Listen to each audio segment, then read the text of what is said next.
Ooh, hello, lovely people. William here. It's in the chat as well. Kiraf, Ben, Maddie. How's everyone doing? As always, I'm still finishing the setup over here. I'll be with you all in just a second.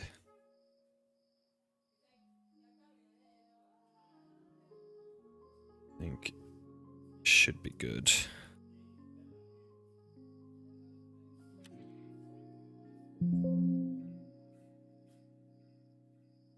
Oh, Ben, tired and full of pizza? I'm not tired, but I am also full of pizza. So great to hear that.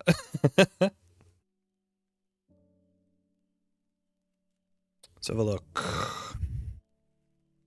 Wait, Wednesday. Here we go, pizza. Let's go. Is it like sync up? Like, is everyone getting a nice pizza?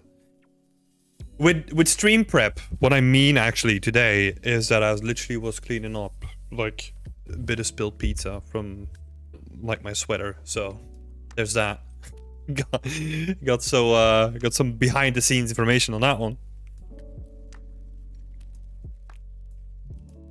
Yeah, that is you, Ben. Since we're starting there, I'm probably gonna start with you. It was a nice random choice. Can I drag you forward? There we go.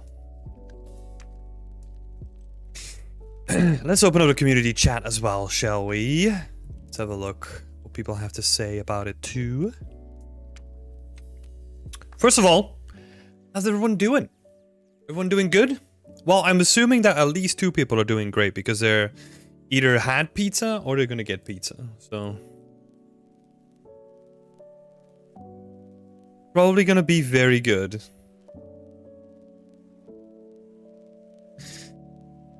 Oh, I is also waiting on their pizza. Yes, let's go. Okay, before we go into WIP Wednesday, favorite pizza, go. Put it in the chat.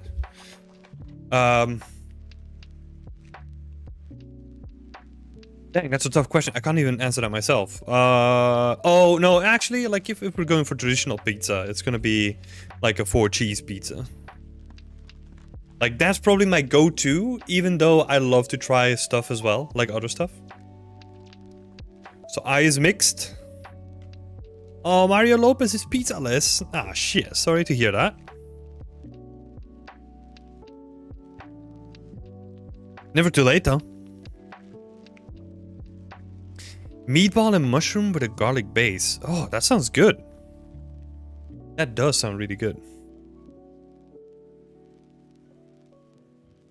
I love a pizza base. I don't know why people think that like Hawaiian is like a controversial choice. I brought up a dessert pizza. I don't know if everyone has heard of those, but it's like a pizza base with chocolate toppings. Yeah, I don't think Hawaiian is like a controversial choice when you've looked at that, you know? No pizza for B until Friday, says Sarah. Oh shit, Sarah. Come on. Just pretend it's Friday, you know? Just pretend.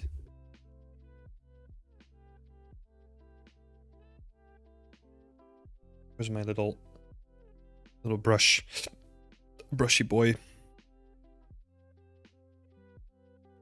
Brushy boy, there we go.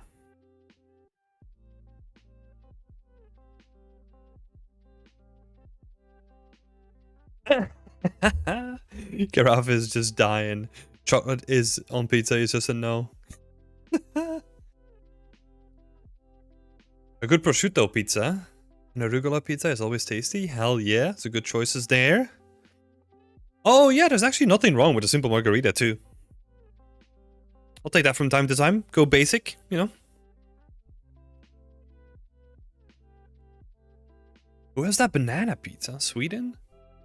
It honestly sounds like something Swedish, you know?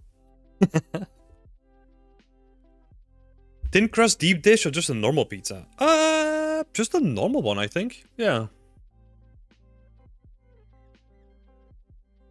Stone oven is preferred, but honestly, you can't get that everywhere, so... Once you've gone to Italy like a couple of times, I think you're spoiled on like the pizza choices, you know? Kind of stick with you. It's Gav and it's Coffee Diction! How you both doing?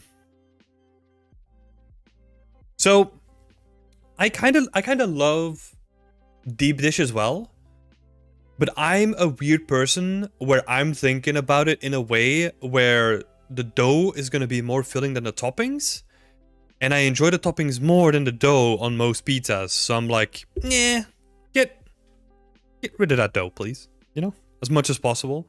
Well, no, because then I would like thin crust, right? And I don't. Anyway, let's get started for some feedback, you know? Thanks all for your very lovely pizza opinions, by the way. I love them. Give helped me a lot on the project so far. Oh, that's awesome, Ben. That's awesome. Yeah, let's have a look at your stuff then, Ben. So Ben is making a stylized train tunnel. So Ben is the work that we're currently looking at. And this is like one of their wall textures. And Ben is looking into textile density and prepping tiling textures, but I feel like I'm not having not quite grasping it yet. I got this result after adjusting the textile density and applying the tiling material, and I'm still getting this seam. I'm certain it's just down to a gap in my understanding, but I'd love some more insight if anyone's able. Yeah, so I'll explain where that gap is coming from, right? And then we're gonna figure out a solution together. So that gap is coming from, like, if you have a tileable texture, and this is your 0 to 1 UV space, right? You basically have to assume that this tiling picture, like this tiling material, is gonna be tiling endlessly. So what you would ideally do when you're working with like modular pieces that use tileable textures is that you align this edge of your mesh and this edge both on a seam. That's probably the easiest way to do it, like both on a seam. So you would have to scale them, like I would probably first move this seam. Hold up. Better. I'll probably move this seam a little bit up to the left so that it aligns with this, right? And then honestly, like put like a pivot point on this section so that you're basically scaling from this point out, right? And then scale it down or up, whatever's the closest to the textile density, where this edge is gonna align to a multiplication of like your UVs, right? So this is UV1. Well, this is your 0 space, right? This is where you start, and you have 1 tile, let's say 2 tiles, 3 tiles, and 4 tiles, and let's say it just slightly misaligns. You'll have to scale it a little bit up so that this edge like lines up with this one.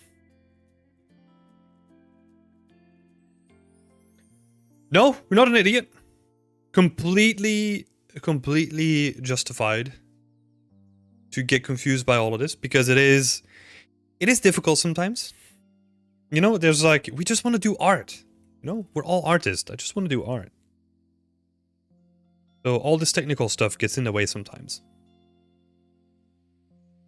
But yeah, and you'll have to do that whenever you're tiling something, right? So you can also do that with the other UV islands that you have here too, right? Where you have to put them in place and then scale them up relative towards like the seams, let's call it, like towards the seams of like the main tileable, right?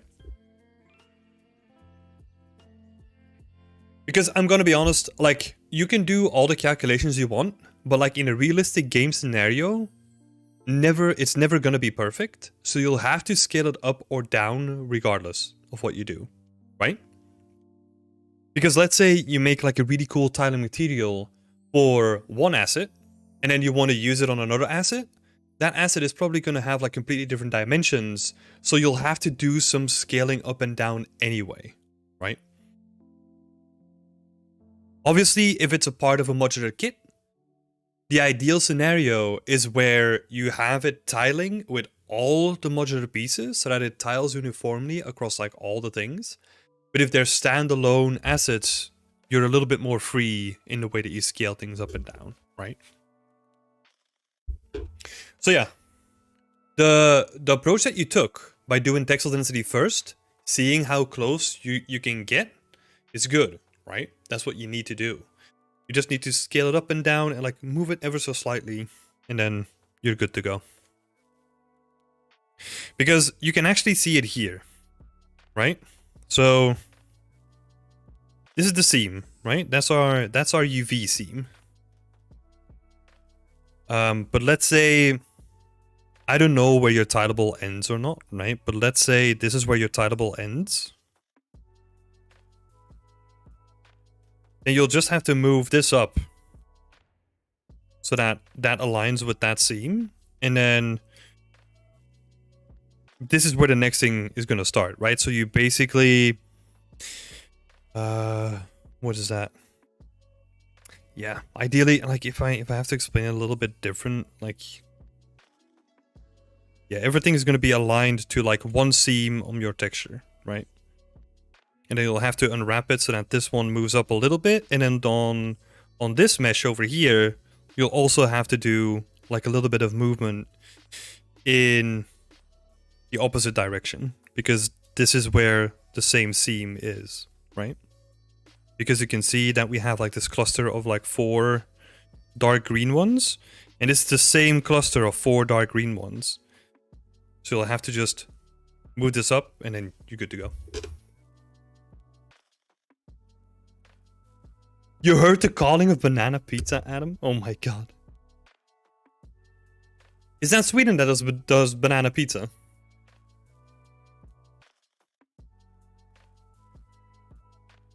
We'll do that now. Awesome, Ben. Good job, though. Nice. Honestly, love it. Very quick thing to solve. No worries, Ben. Good luck with the scene as well. You've picked a very interesting one.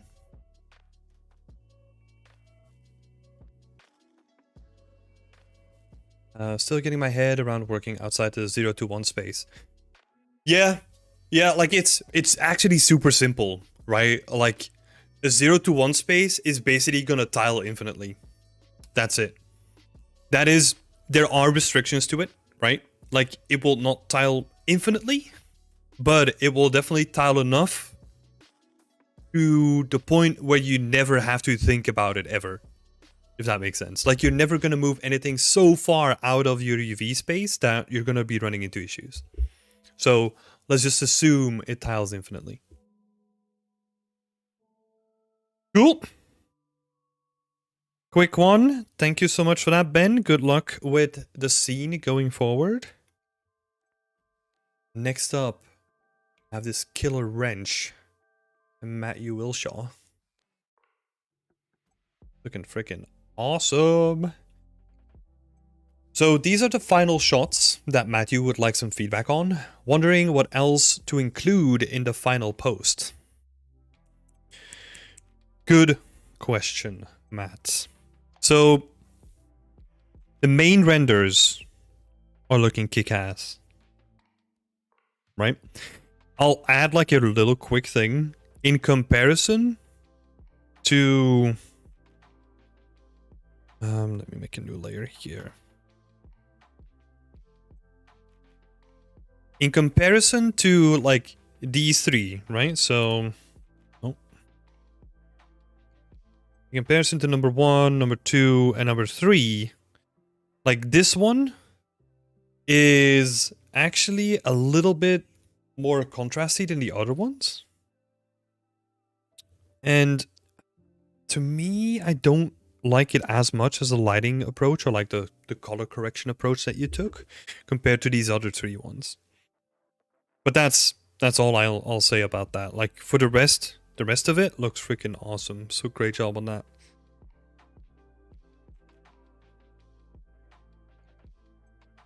Hi, Nikori! I thought that was a reference photo. Yeah, it looks freaking awesome, right? It looks freaking awesome.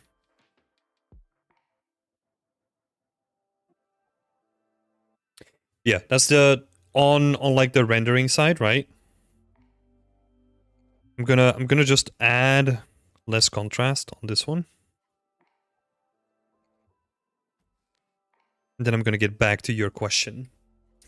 So, wondering what else to include in the final post. So, you're showing off like all the amazing detail that you put in, right? And this prop is looking absolutely gorgeous. What would be interesting to show off, as always, is breakdowns, right? Like how you approached it. I don't mean breakdowns as in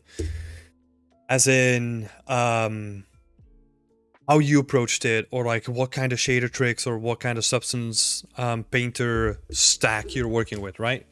But what we mean with breakdown, let me make a little list here.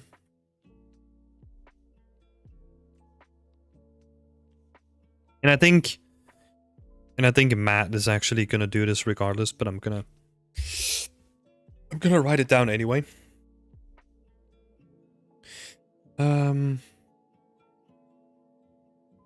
So a wireframe, basically a breakdown. A breakdown comes down to showing game art, right? And I know that this prop is actually deviating a little bit from like the standard game pipeline, right? Because it's way more in depth than we would normally see in games, but it could still be good to show that off anyway. So like a wireframe plus the poly count. If it's optimized, right? Like if you didn't care about wireframe at all, don't show it. But if it's optimized, then show it off.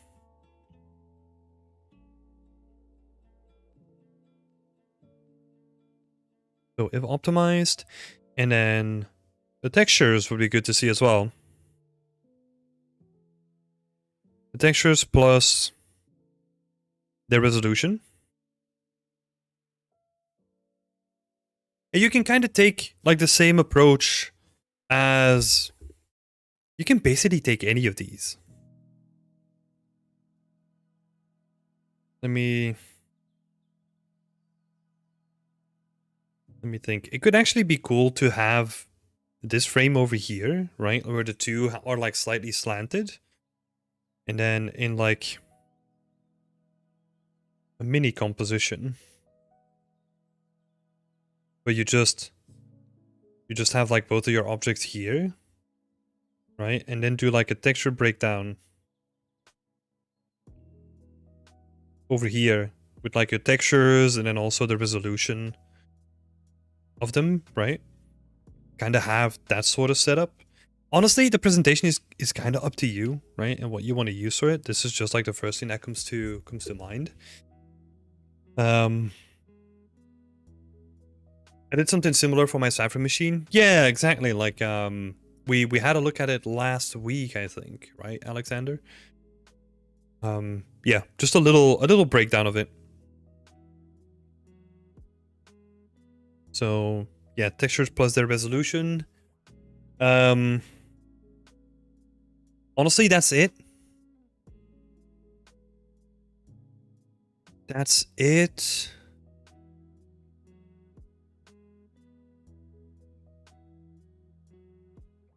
I'm trying to think. So we got the wireframe, we got the textures, got the poly count on there, we got the texture resolution.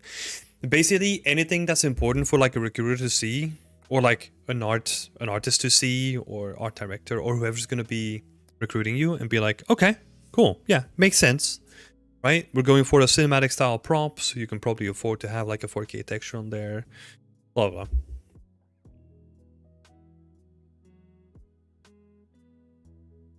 Yeah, nice one.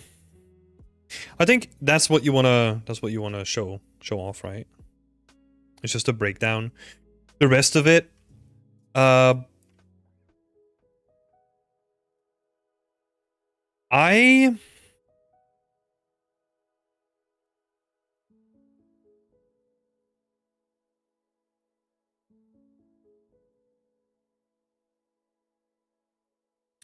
trying to think, right? Because some of these get pretty close to each other. Like this one, these two, they're quite close. This one, these two are quite close as well. So I might even say, like, pick the one that you like the most and have that on there instead of having 4 of roughly the same things, you know? I like it. I definitely like this one where you have like a presentation and like a little bit more storytelling surrounding it. And then you have like the clean version on the right over here. Plus, I feel that this one also does a better job of adding like really interesting highlights on the metal parts. Right? It has a little bit more contrast. Just a little bit more interesting to look at as well because it's slightly slanted and the composition is a bit more interesting.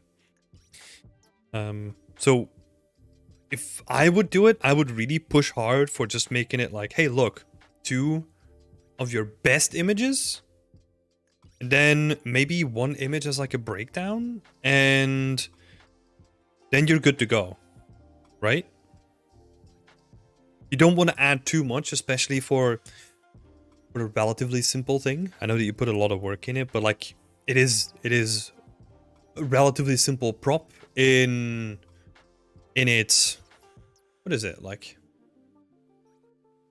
in its asset complexity, in its geometric complexity, let's say, right? I'm basically trying to say that if you look at it from one side, like you get a pretty good idea. You don't need like lots of breakdowns and multiple angles to show like all the other different sides of it, right? So I would probably stick with, what is it, like number 1. And then, yeah, I think we added like number 3 on here, but the numbers don't make sense. And then we're gonna kill, well, not kill, but like not use these ones. Yeah, a little bit too much vignetting on the top. Some very good points by Mario Lopez as well. Reflection on the lighting environment needs pushing though. I'd like to see a bit more sheen on the metal.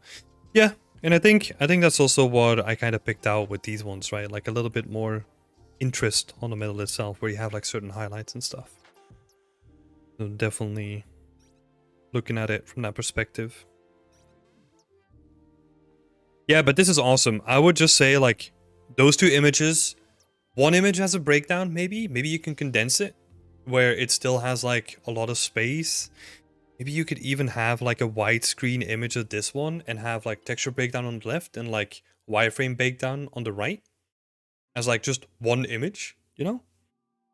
And then also don't forget to add your name to it, right? Like at least your name on the template so that people can see who made it. I would definitely add that in there.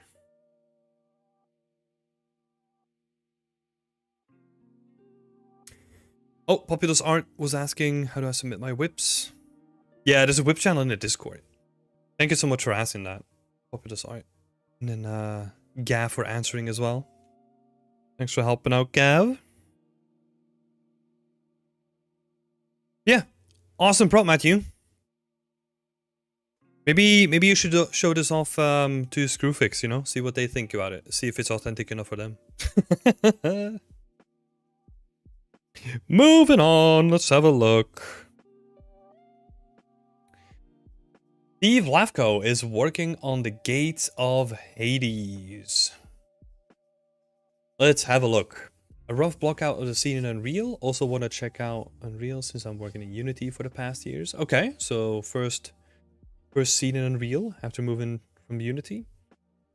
Would like some feedback on the composition scale and anything else you see before I dive deeper. And then I think this is the latest update that we have is like a night scene. Updated a little bit of the block out. Oh, yeah, yeah. You have these ridges in the block out. Those look good. They give some like additional depth in there as well. Some structural integrity. Love that. It's looking real nice. The main thing that I will say, well, if we're sticking with the composition in the block out, I actually don't mind the composition that much. I think it's actually pretty good. You know, and like the forced perspective also helps a little bit sell the grandiose feeling of all of it. So I actually don't mind that. I feel like it's very much up to like a personal opinion if that's like a good thing or not. I do that oftentimes when I want to make things feel big. I'll probably force a perspective to make things feel bigger than they actually are. Especially with the camera, you can do a lot of work with like the FOV. So yeah, I personally don't mind it. I like the night render as well. It's gonna be interesting. And then the scale. So about scale in this scene, it's gonna be an interesting one, right? Because currently we don't really have too much to go on when it comes to scale, apart from the mannequin that is currently visible, but might not be visible in the final scene. Right? So this is our main scale reference, and then maybe this is gonna be like our second scale ref. Right? Because these are the only two that have like a clear human relation to us. Because these humans, they don't count. Because we don't know how big that statue is. Since we don't have like a relationship to it. And then maybe the stairs count for something as well. Right? But they're a little bit less visible than the two main components here. Which is the boat and like the character. Of which the boat is the only one that's probably going to be visible in the scene. So what you need to think about is how you're going to add smaller stuff that is still more relatable to the human scale and the human proportions than just the boat. I don't think the boat is going to do enough here. And what that can be like a lot of things, right? You could even have like a couple of trees like growing over here, right? You could even have like a couple of trees growing over here that add like a little bit of like a, what is it? Like a bit of scale to the scene. As well as some smaller blocks as well, right? Because now all the sizes of the current blockout, obviously it's a blockout,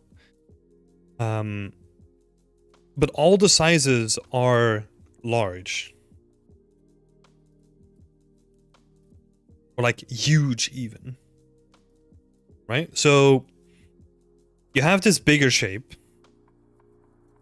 And then usually you want to break that up with like a less, or like a smaller shape, still large, and then you can add like pebbles to it, you know, or like smaller rocks, and then maybe some pebbles. And that's also like a really clear way on how to add like a little more scale variation and also relatability for that person in there. Right? So I would also definitely do that in the block out. Just start with the big shapes like you have now, and then work your way down to like the medium shapes. So we have like huge, medium, and then small. You know, and like all of this is gonna help you give like additional scale relatability to like the whole thing. So yeah, definitely try to incorporate like the different sizes of things in it.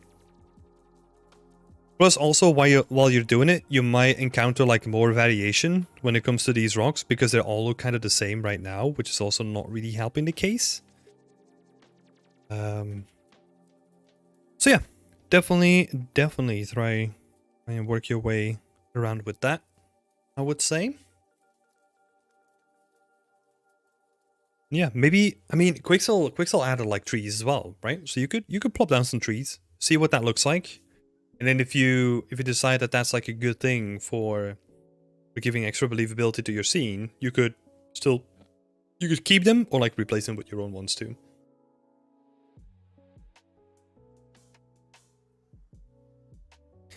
Yeah, to recap on that, right? So now everything is huge, and like we're kind of missing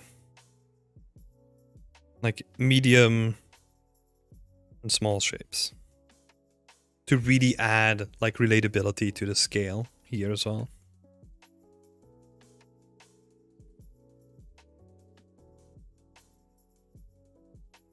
Yeah, there's going to be a lot of cool stuff, right? Like a lot of cool stuff that can really help you solidify the scale a little bit more. And I'm thinking about the architecture is also the size of the columns, right? Because obviously this is built by humans still, or I guess, what's the gate of Hades? So might not be. But anyway, let's keep it related to human size, right? These columns are going to be built out of like little sections that are still going to be built by humans, right? So it's tiny stuff like that is also going to really help with the scale. Gav is saying add a jetty. Could be an interesting one, yeah. I'm just wondering in terms of storytelling, right? Because, God, I was trying to think like the gates of Hades.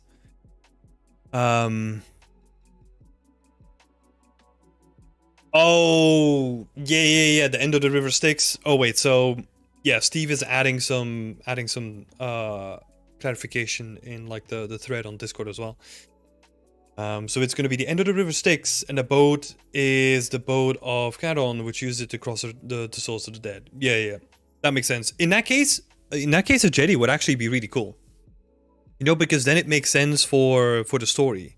But I made the assumption that this was like, oh, this is some faraway land, and this is the first time that this forbidden entrance has been discovered by someone, right? So then a jetty wouldn't really make sense. But yeah, a jetty could be cool. 100%. And that's also going to help you a little bit with just like the scale of it, right? You have like a jetty kind of sticking out on the entire thing.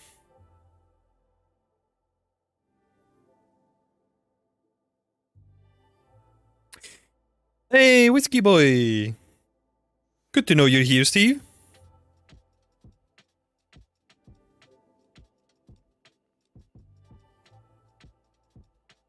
Yeah, that could be cool. We'll add it to the list. Awesome.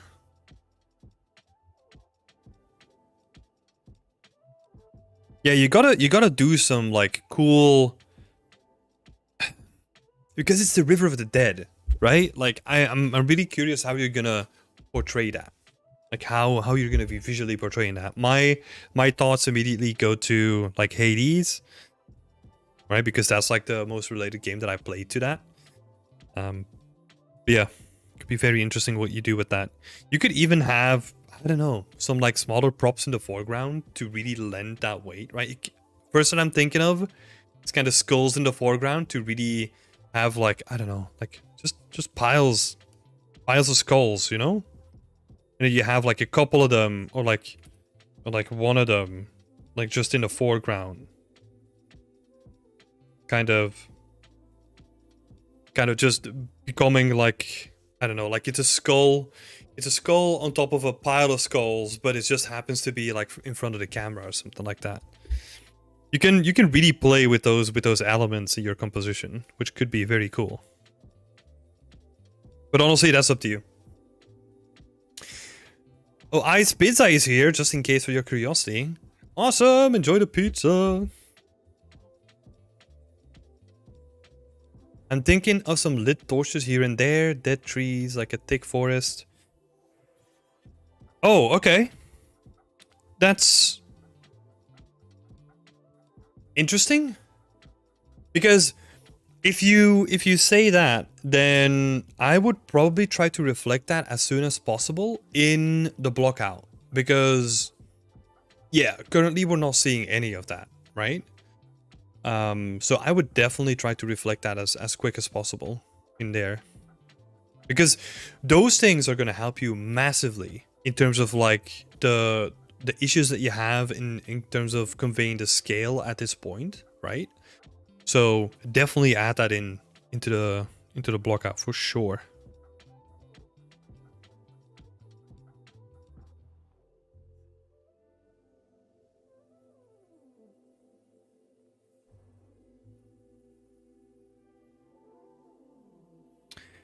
Hi Mark, how's it going?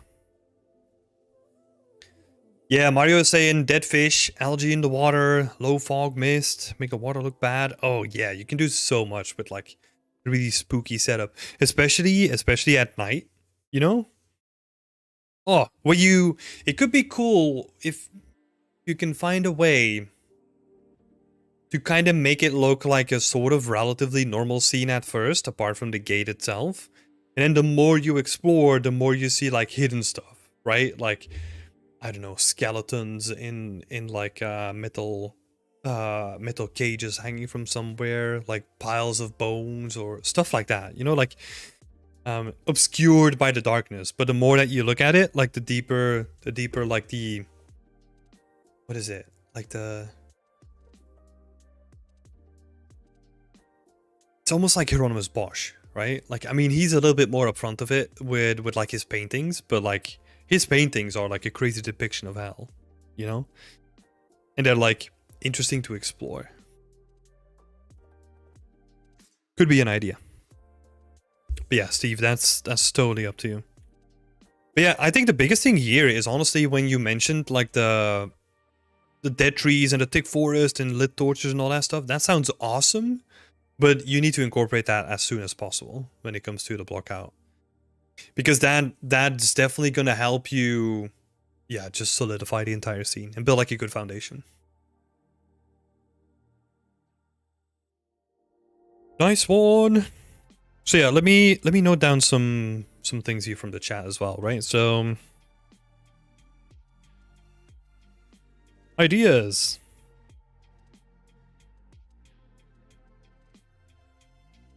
Dead fish. What else do we have? Algae, low fog.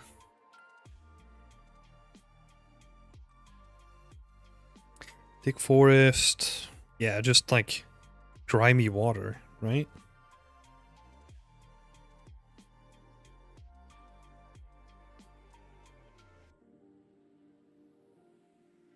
Yeah, nice. Yeah, this thing can become very cool, Steve. I like already what you've done with adding the additional ribs inside of the gate itself. I think that's already adding like a lot of structural integrity to the whole building as well. So yeah. Keep it up. Looking forward to what you're gonna make with this.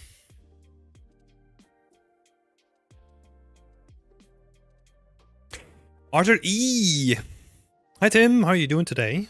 I am doing good. Thank you so much. How are you doing?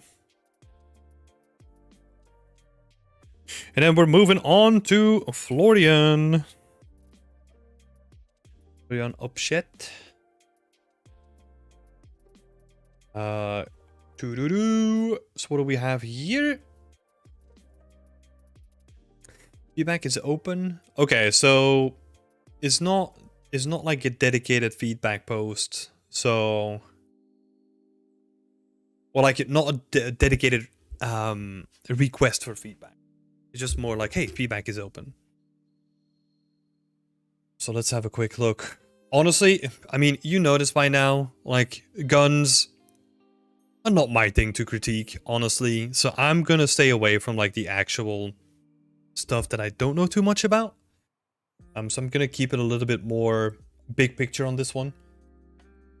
The first thing that I'll bring up is I love the foliage, right? Like the little flower on top of it. I love it so much. However, I don't know why it's on the gun. Like maybe, yeah, maybe I should read Guns N' Roses Mac 10 or like Gun and Rose Mac 10.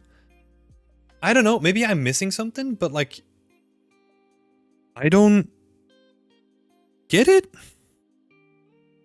Like, it feels a little bit too random, right? Especially with the stickers, on top of it, also not really correlating to the point that you would technically try to make by having the flowers, right?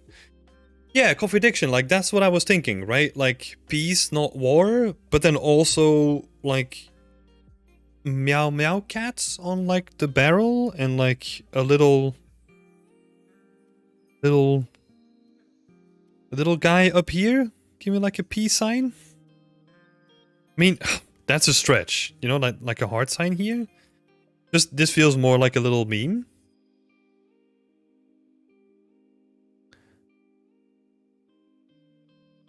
So, yeah, I mean, that's the thing, right? Like, if I'm not gonna stop you from doing this, it's just, to me, it feels weird that if you wanted to say something with this, if you wanted to make like a statement of some sort, which might be an assumption on my part as well, is that the statement is not followed through by the rest of the elements on the gun, right?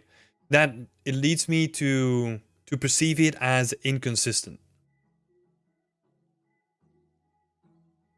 I hope that makes sense, right? From like a big picture thing.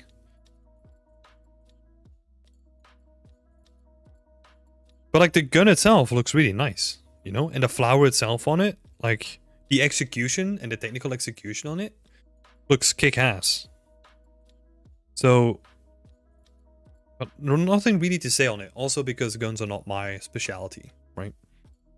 But yeah, and that's like from like a storytelling aspect or like an artistic aspect. I looked at this and I couldn't really figure it out. Like, it was very confusing to me. So it might be something to think about. But I love the presentation though. I love the bright colors on the background, and also that they're not just, you know, flat planes, but they have like a roughness on them as well, which make them just a little bit more interesting than like a normal surface. So I love that. And like the detail on it is really good as well, right?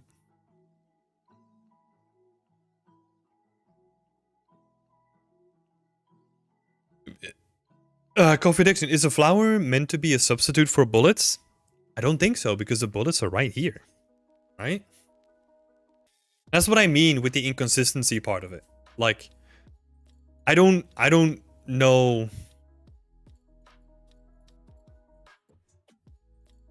Leading to the Renaissance composition, those tables with a collection of objects. If you're going to take a flower gun, you should lean into it. The gun laying on a wreath of flowers. Yeah, like a still life, right? If you wanted to go really artsy, like you need to go like all the way almost and like really make it artsy. Guess you could do that with a gun. I mean, it could be very interesting to do it with a gun, right? Like, because I can get behind the contradiction of like very mundane objects and then like a gun thrown in there as well to create like this contradiction. There's some cool stuff that you can do with it. I think it still comes down to the same thing, right? Is that it tries to be both at the same time, but it's not hitting any of the 2 points. It's trying to be like a really nice gun, but then maybe also trying to say something, and it's, I mean, it is a nice gun. Don't get me wrong. But yeah, that's the main thing that I wanted to bring up on this, because the gun and the flower by itself look freaking amazing. I'm just gonna make a little note here.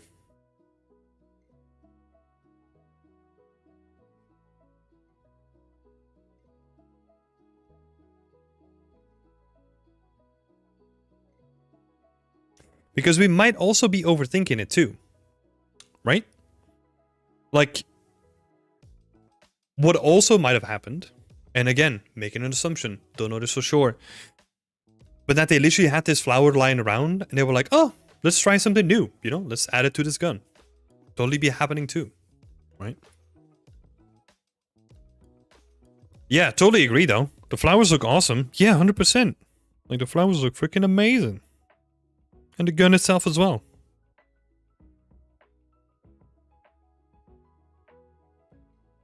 I love it. Adam was actually bringing some good stuff up on the presentation and just like the execution of it too. So thank you for that, Adam. That's awesome to see people helping each other out.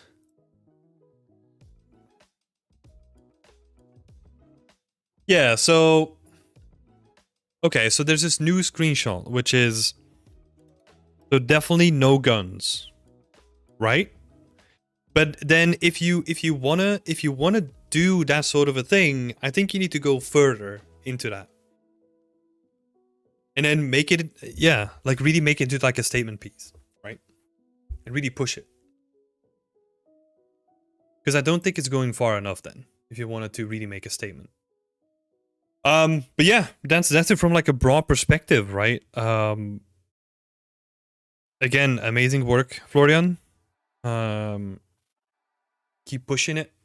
Keep pushing the presentation of it and what you're gonna do with it. And maybe if you want to drive the statement, then yeah, keep driving on the statement as well.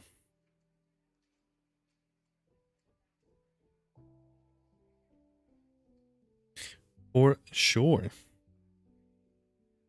Like if the gun would be used as a flower pot, this is what Cough Addiction is saying in the chat as well. Could be interesting as like a statement piece, you know, like using the gun as like a flower pot. Yeah, something like that, right? That is, it's doing a little bit more than just being a gun with a flower on it. I mean, just being a gun.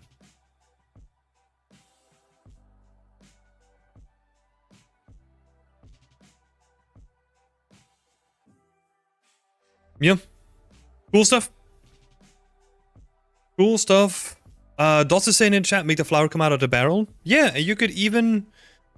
I mean, yeah, there's some cool things that you can do with it, right? Like, you could have the flower coming out of it and then also have, like, the top of the barrel become, like, really mossy and, like, almost that nature is kind of taking over the gun, right? In, like, a very cool way. You can do some very cool stuff with that, for sure. Yeah. That's my 2 cents on it, Florian. I'm curious what you're gonna do with that. I'm excited to see what you're gonna do with that in the future. So keep it up. Let me actually quickly grab a glass of water. I'm gonna be right back.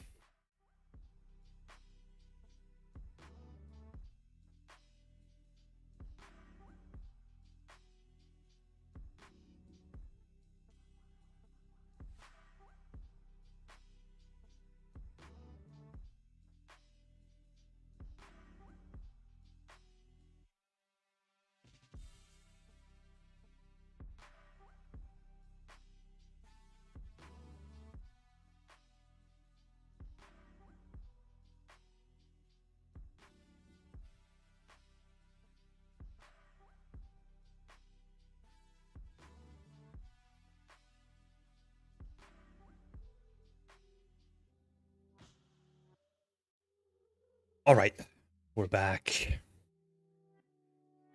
Gotta not forget to stay hydrated. Awesome. Next up, we got Hamza. Hamza Rias is asking for some feedback. I'm in the blockout phase. Trying to match the proportions. Nice one.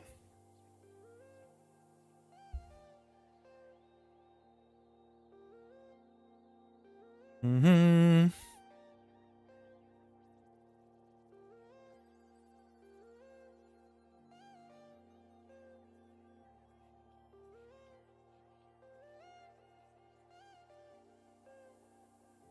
Yeah, I mean, it's not that complicated, right? I mean, I don't want to diminish it by any means.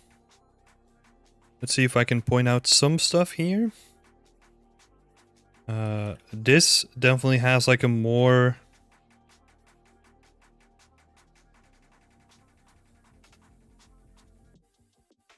gradient slope, right? Where it's like a two-stage thing in your case. I think it's just like one big, like relatively chunky thing as well. And I feel like maybe even the stick itself could be a little bit more chunky too. Right? Like it could be either you need to make the stick itself like a little bit more chunky, like expand the radius of it, or you need to push it closer together in terms of length. Because I feel that either yours is too long or the stick is not wide enough, right? Especially this part at the end is like really long compared to what we can see here.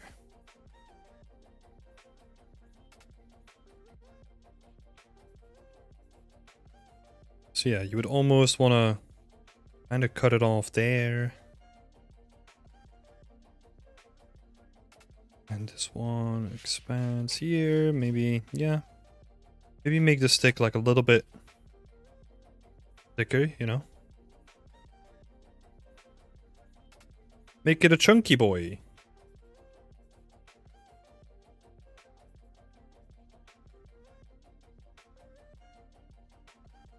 Right? And then the same goes for this as well. Like it looks at that little section over here is also like way chunkier and like has like a little bit of a different slope to it.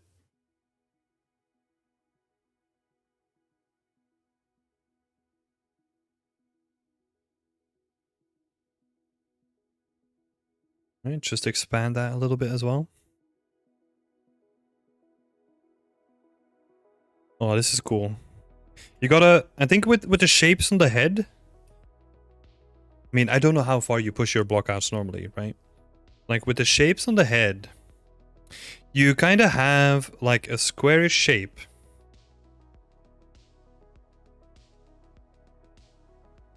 Right? And then as it goes out, like it goes into like an inverted ellipse. So you kind of get like this square shape that goes into like a little bit of a downside curve as well. So those shapes are actually going to be like very interesting to nail and to get right.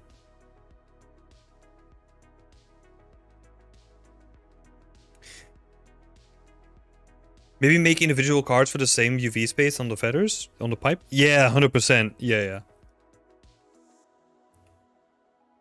100%. So what Gav is talking about, like, this is all like solid mesh.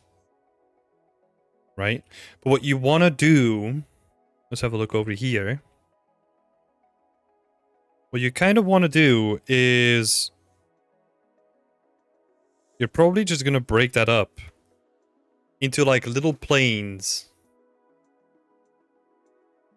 that kind of come out with like different angles. So you would have like one bit of feather, right? So like one bit of feather, and this is then mapped, or like maybe a couple different bits, right? And this is then mapped onto a plane where you can add like segments onto. And then you can bend those segments to get the shape of the actual feathers that are coming out of like the main thing. So if we look at it from the side, this would be like the main stick, right? And then what is actually happening here? I think the rope is kind of like pushing everything down. So you would have like a rope where like the thingy begins, and then this plane you would have something like that, right? And you would then divide that into like as many sections as you need to make it look nice. So let's say 4 sections on this one. And then you would just duplicate that all over. Right?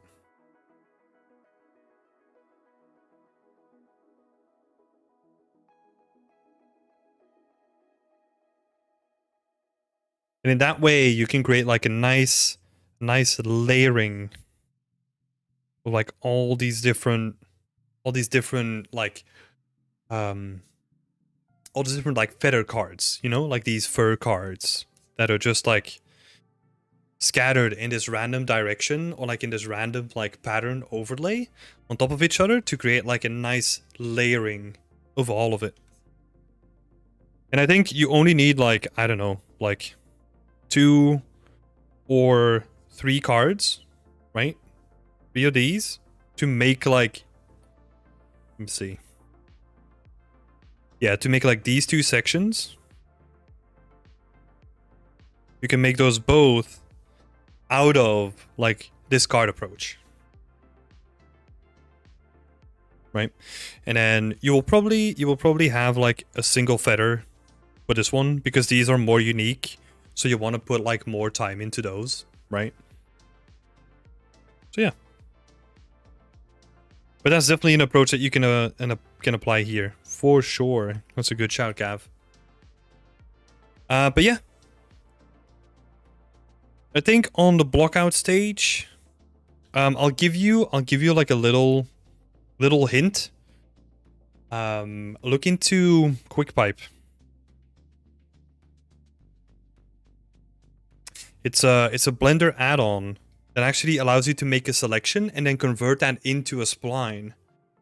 And that is super useful for, let's say, you want to have stuff like this, right? Like, oh my god, there's so many use cases for stuff like this, where you can basically select like all these loops, turn that into a pipe or like a curve with QuickPipe, and then convert that back to a mesh, and you have like a loop that goes nicely around like the whole thing.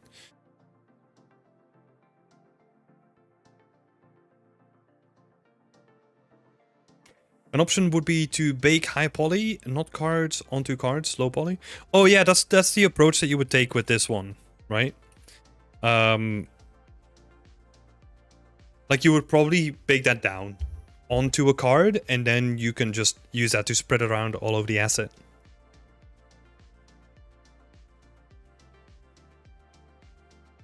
It's going to be interesting to nail that feather look though. It's going to be interesting. Yeah, QuickPipe is going to be like a lifesaver for you on this project. So definitely look into that.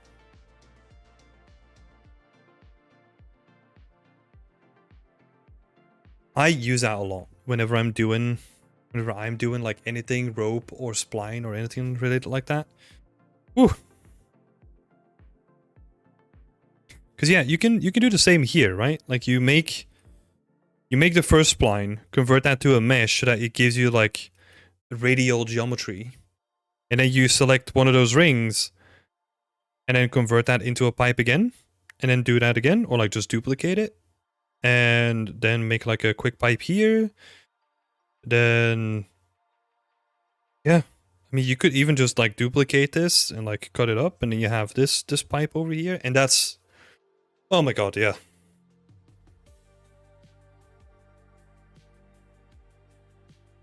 Is it faster than just extruding a vertex and then converting to a spline? It's one click. Yeah, it's literally one click. The quick pipe stuff.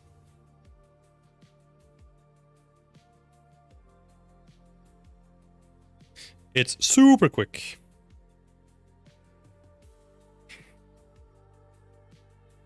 Yeah, cool.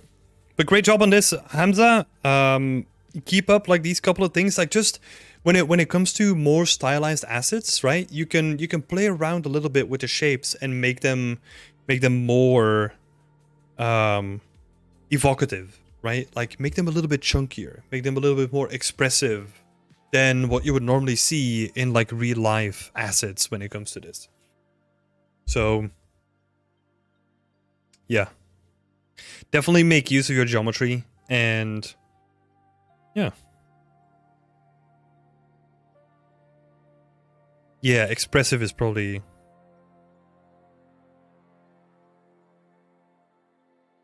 expressive is probably the best way that I can put it. Like expressive shapes, that's what you're looking for, right? When it comes to like a very interesting prop like this. You want every shape that you add onto it to say something, ideally. Yeah, nice one, Hamza. I'll add this to your little work in progress thread on our Discord community. And keep it up. I'm interested to see what you're gonna make out of this. Next up, Coffee Diction. Thank you so much for posting your work. I know you had a quick change of heart last time, but I'm glad to see it up here. Thank you so much for doing that.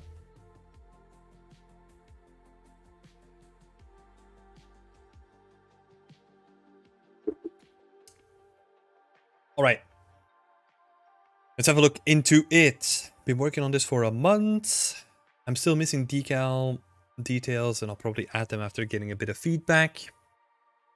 I've been focusing on the building and its surroundings. The road, ground textures, vegetation, and the background mountains aren't mine. I really appreciate any feedback leading towards finishing it up. Yeah, you're just too used to working with this, right? Yeah, cool stuff though. Let's have a look, shall we?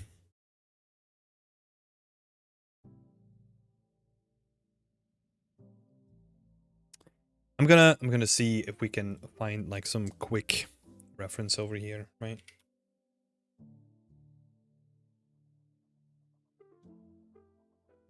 American Diner.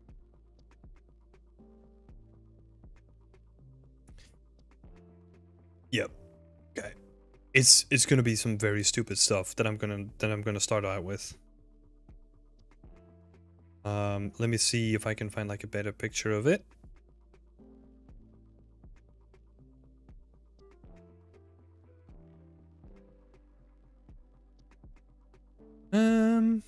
Yeah, there was one right here. Yeah, such a simple picture over here. The first thing that I want to bring up is the actual structure itself, right? Structure here is very simple. Like this is just like a basic little thing, right? Oh, Dots. Yeah, that's a good question. Nice feedbacks. By the way, your patrons get the feedback. Yep, every Wednesday. Like I go through everyone that wants feedback, and everyone that's a part of our Discord community is available for getting feedback. But yeah, what I was saying here is this structure itself is very simple, right? But there's like a couple of details that are very important to kind of sell it as like an architectural piece. Or like just as a building. Don't have to use fancy words on that. And you'll see little construction lines here.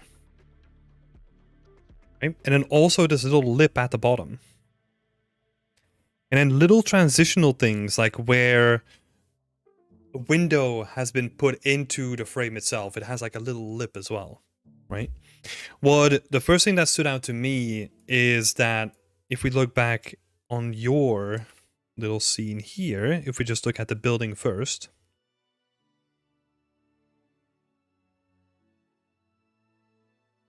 And you can see that there's not really a transition here. You know, that lip is kind of missing. Which is kind of weird. Got a little bit of a smaller brush on this one. Yeah, normally you would expect something like that, right? Like a little trim at the bottom.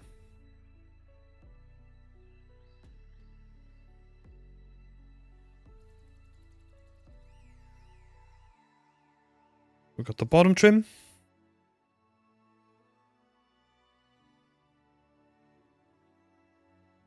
It even has some of the same structural details, like unintentionally. Like if we look at this, like you can see like little seams on like the top construction as well, because they're probably like big pieces that they moved into place, right? Or Like the construction material that they used is not enough.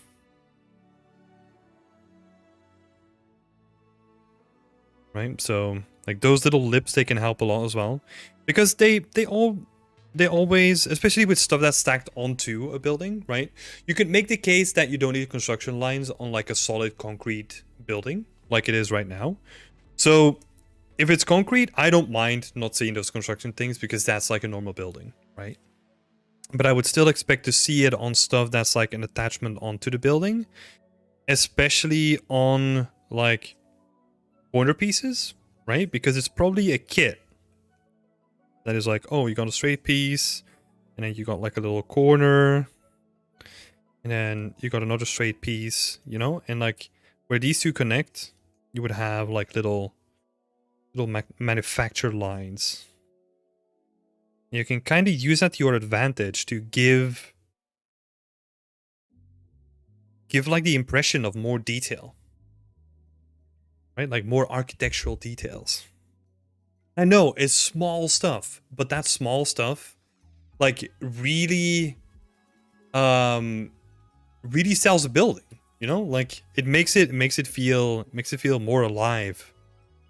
It makes it feel more relatable to us as a person looking at it.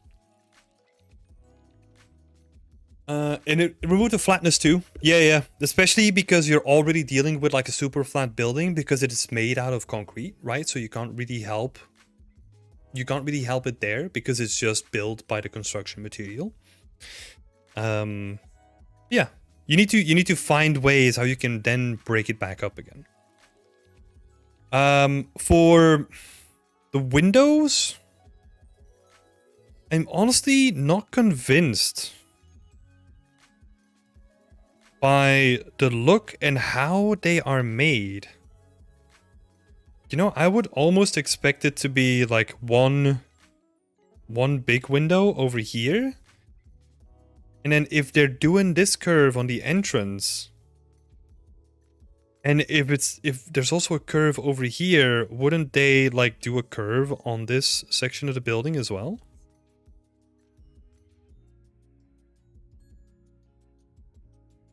Right? And then have like the whole window basically continue from like the front to the sides, right? So that you have like a lot of light coming in.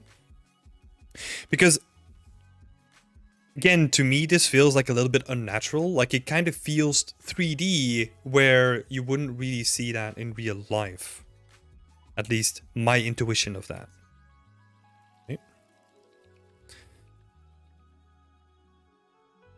Okay. So you would have like a... You would have some very weird spelling. Is that okay?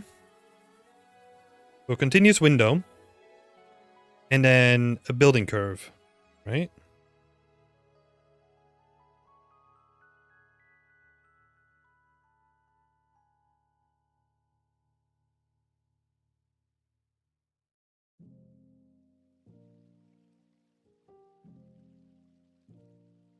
I'm just worried that it might be wrong to do references not having those details. It depends on which references you look at, right? But like, I mean, one of the first images that I found over here, you know, that I just had open. The whole... You want to have continuity within elements of architecture, right? And if let's say this is a nice rounded curve, but then this is straight, then you have those two elements fighting against each other in what they're trying to portray towards people that look at this building, right? As in terms of architecture.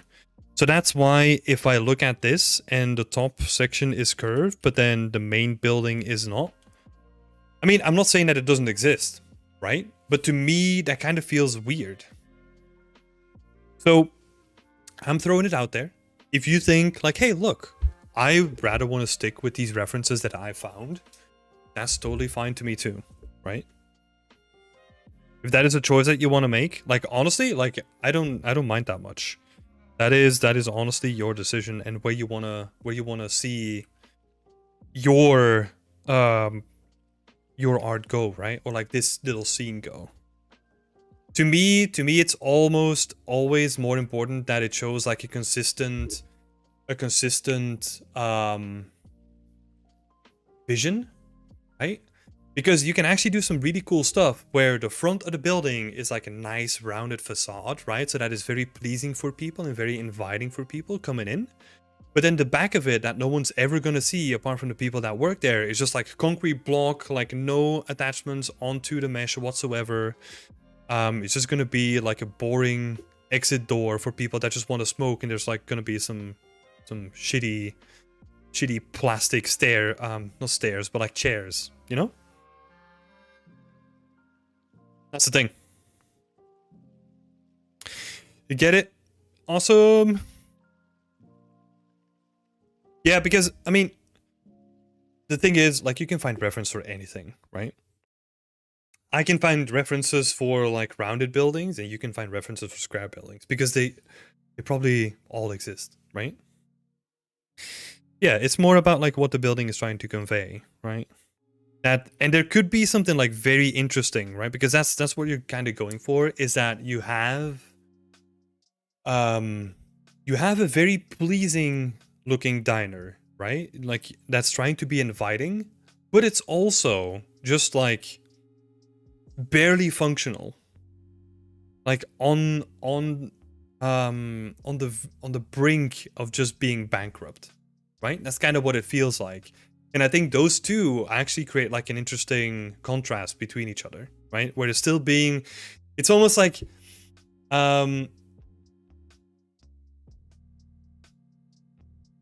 it's almost like, I don't know, how would you say it? Like, I don't have a good comparison here. Yeah, I'm just, yeah, but like the building itself is trying to be like super inviting, and then it's trying its hardest, but like superficially it just looks like a broken mess, you know? It could be abandoned, but it's not. I'll tell you why it's not, because the light is still on. You know? And like all these letters are super straight.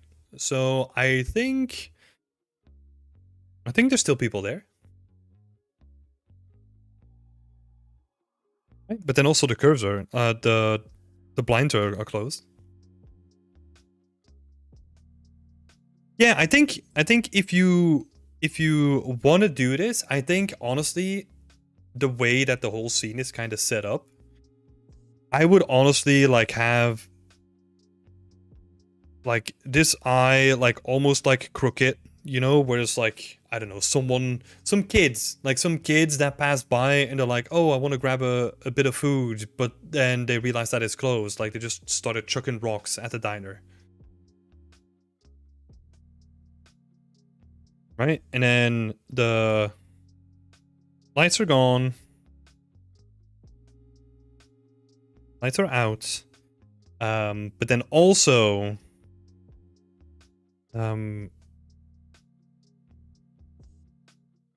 crooked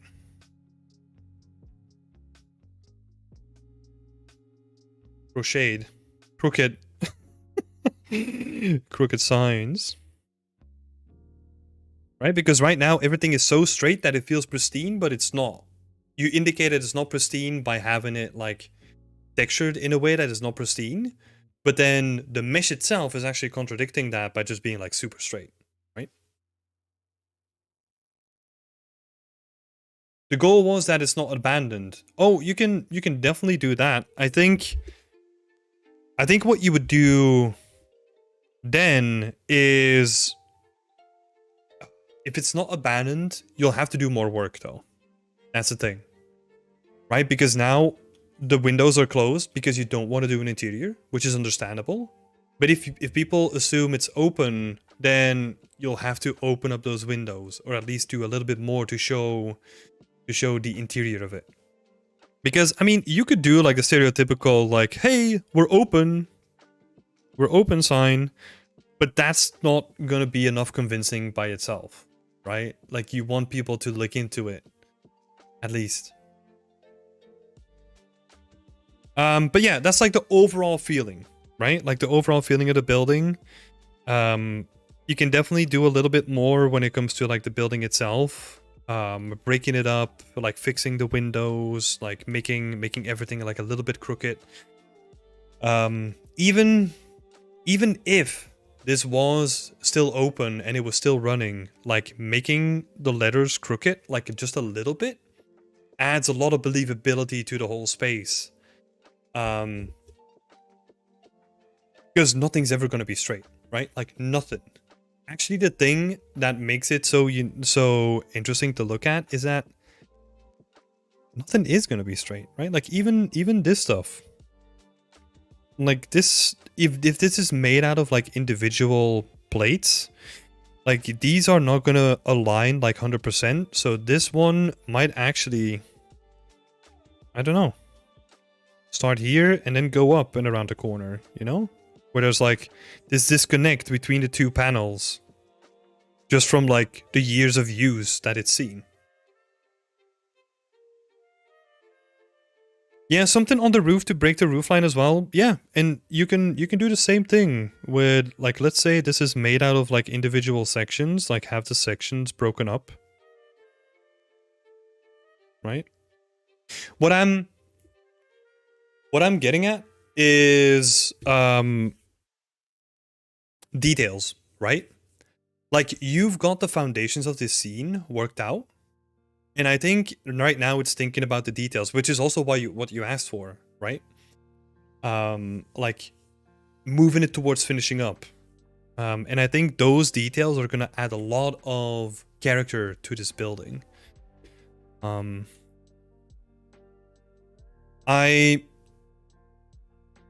add like a couple of other quick things. Vending machine. It's a diner, right? So a vending machine is probably not going to be at the entrance. It's probably going to be on the side. The vent is probably going to be all the way in the back of the building. Because they don't want to have a vent at the front of the building because that looks ugly and uninviting for people. Right, so back of building.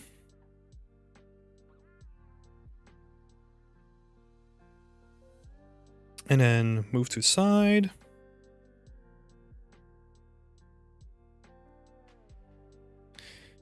And then this little thing here still makes sense, right? Like you can keep that.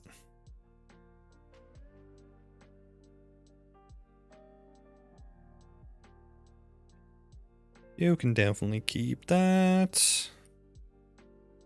Yeah, vending machine with the telephone booth. Oh, yeah. Like, go with your gut sometimes, right? I didn't like it because of that exact same reason. Yeah. Exactly. Too many things in the same place, too. I would honestly, if you look at the side, right? What you could do is take the trash and move it around the corner. And then have the phone booth probably like over here. And then have the vending machine like where the phone booth is right now.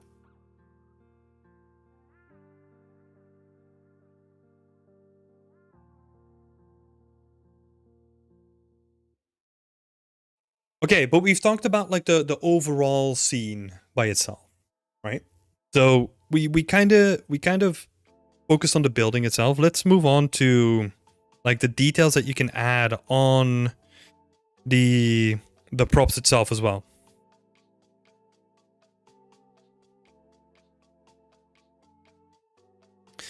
Text on the vending machines needs to pop more.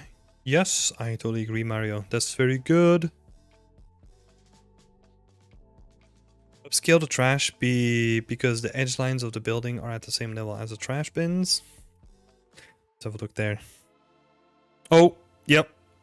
Yeah. It's a great shout. Yeah, so on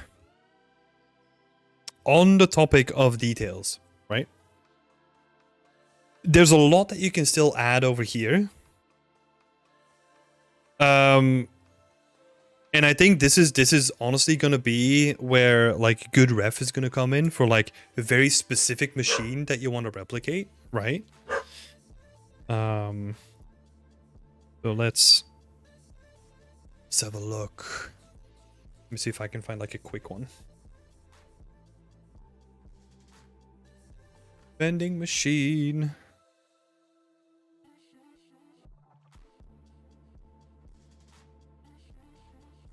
I mean, I'm not gonna find a specific one that you're working on probably, but...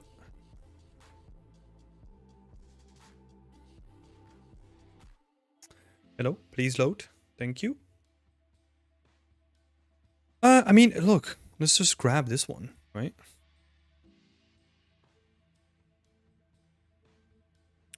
You can already kind of see like a lot of the stuff that could be like very interesting for you to add. I just like a really quick image. Just add that like side by side. Definitely like the main big thing, right, is the thing that the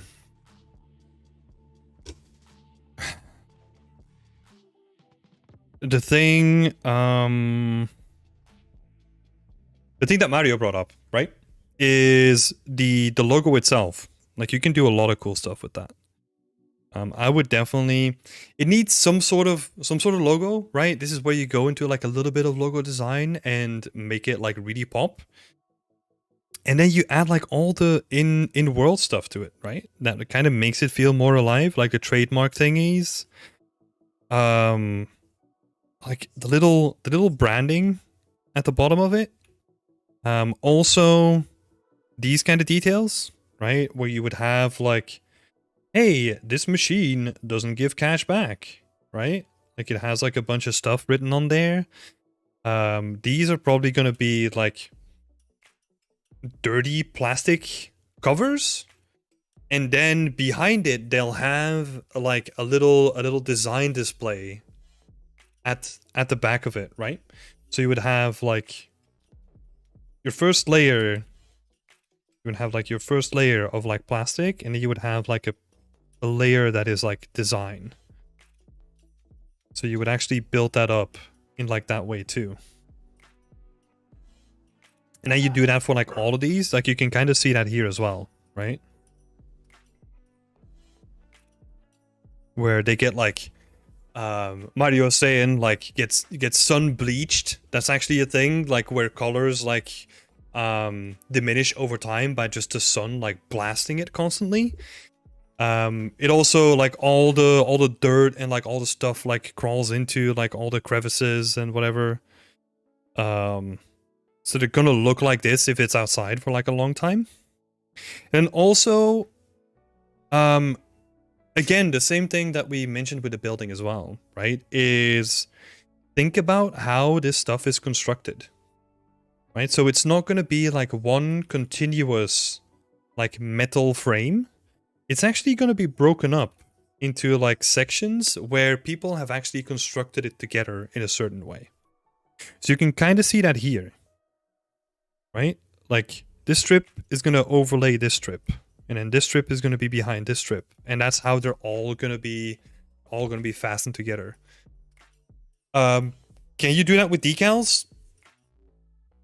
Yes. Yeah, you can. But I wouldn't cut corners.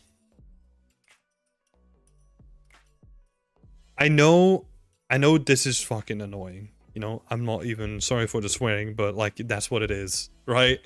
Like, it is freaking annoying. But if you want to make a good singular prop, I think you'll have to do the work. Especially because if you take a little bit more time and actually do the work by going back and like splitting it up and like adding little bolts and rivets and all that stuff to it, this vending machine can actually be like a prop, like a standalone prop on your portfolio. And you're basically hitting the nail on the head when it comes to making an environment, right? Because you have the large stuff covered, but you're also paying attention to the details that are needed to become a prop artist too. Right, so that's why I would approach it in this way, and take a little bit of extra time. It also depends on what you want to do, right? If you're already sick and tired of this vending machine, don't do it and like try to kind of cheat your way through it. But But yeah, I would put in the time and put in the work. Hey Costas! You can paint that directly into the normal map if you like. Yeah. You could though. Like you could cheat and you could do all that stuff, right? Like all you guys are totally right. But if anyone's ever gonna notice that when you're trying to apply for a position, that might be like a make or break thing. Right? I'm not saying that it always will be, because it might also be like, okay, cool, you did smart stuff, right? Like you worked under, you worked smart with like a little, you wanted to shave like as much time as you want out of it. That's cool. Yeah. Yeah, you could definitely do it. It's, let's rewind a little bit, right? Let's say if it basically comes down to this. If you wanna finish the scene relatively quick, which is a hint that I'm kind of getting from what you're saying in your post, then it might not be worth doing a lot of work on this scene or like on this little prop here, and just finish it up as it currently looks, right? But then if you want to do like the extra work and actually show it off as like, hey, look, I can do like really detailed props as well, and kind of hit two birds with one stone kind of thing, and you could definitely do that. The option is definitely there. Yeah, but on to what I was saying, right? It's like all those little manufacturing details that are really going to make a prop stand out, and that's going to apply not only to this prop, but all props that you will ever do, and also to the environments, because I'm literally talking about the same thing as we discussed here, right? With like these panels up here. It's literally the same thing, it's just applied to like a different asset. So yeah, think about manufacturing.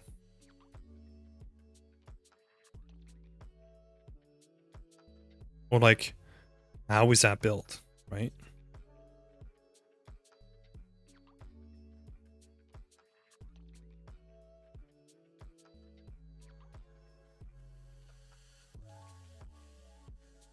Right, so that's also going to be important.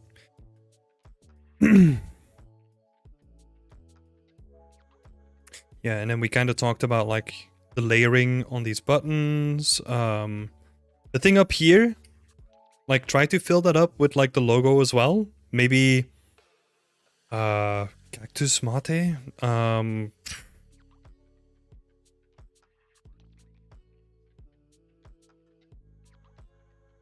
You know, and it's like Cactus Mate, but it's also like,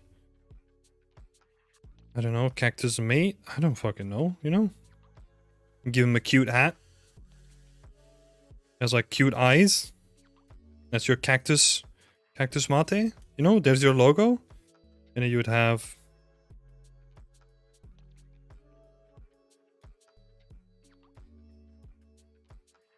Oh, yeah, that's actually a good point, Mario. Like a green cactus on there, really pop against the yellow. Didn't think about that, but that's awesome. Then you can kind of use like the... I would probably keep like... thing very simple, or maybe just have like the tagline here, you know?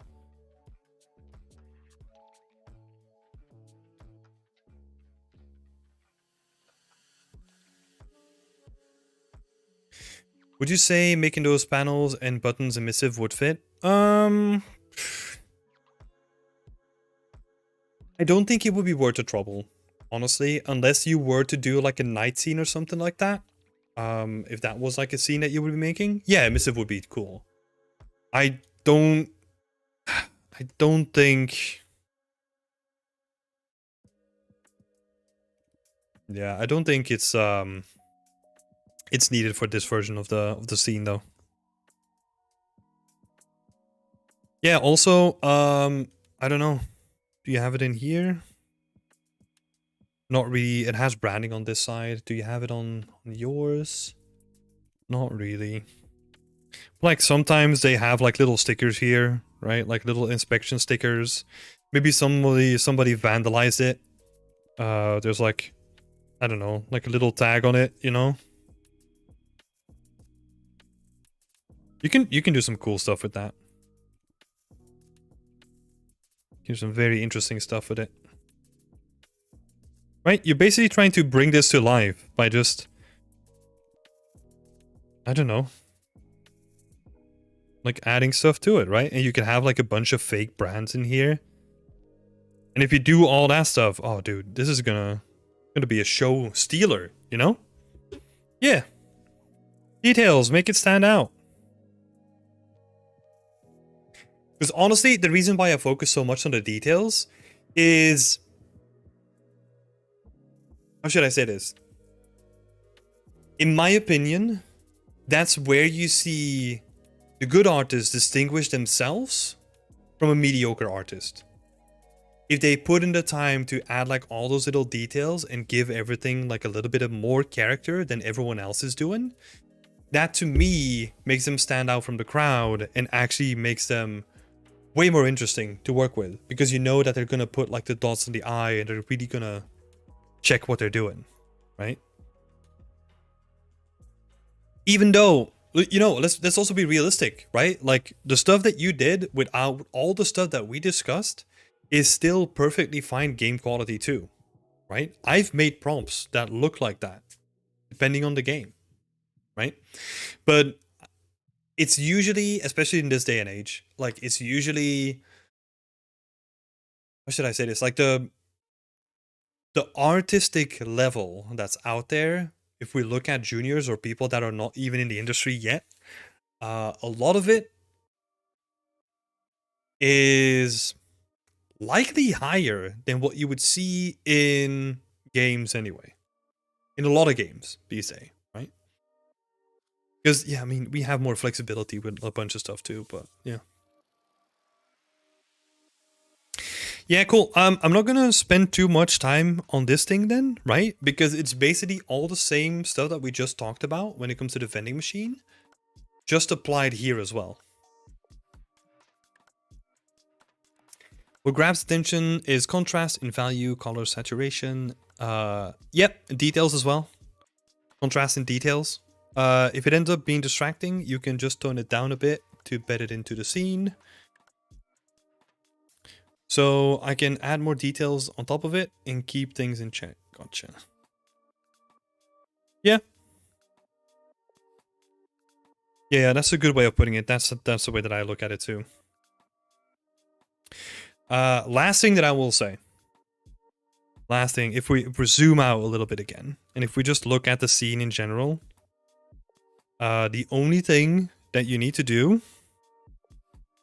right, is maybe you could do this. Maybe a little bit of the street as well.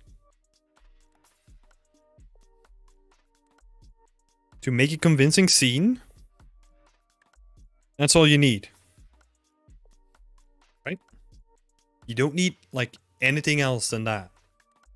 Maybe you could even cut off the street, because the street itself, maybe you could add like a pole or two in here, right? To add some interest. But yeah.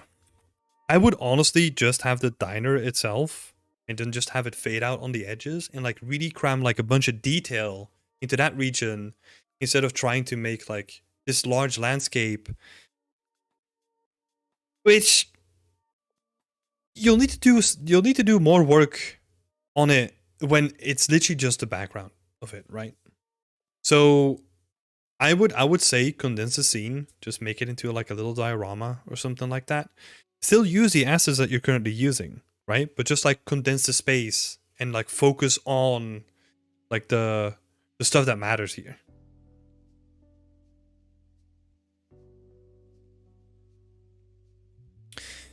I'd make a billboard somewhat close to it, as it feels like it's super alone, which is not pleasing to the eye.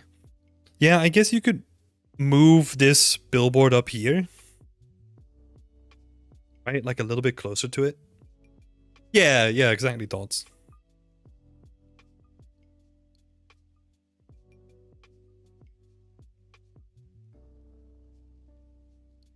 Because the stuff that I just talked about, coffee addiction, like condensing the scene, is the quickest way how you can optimize the timeline for the scene as well. By just making it smaller and reducing the amount of stuff that you do, like this is gonna be like the biggest impact on your scene. Because all that stuff surrounding it, you don't really need it, you know? Again, especially because, yeah, you want to get it done ASAP, right?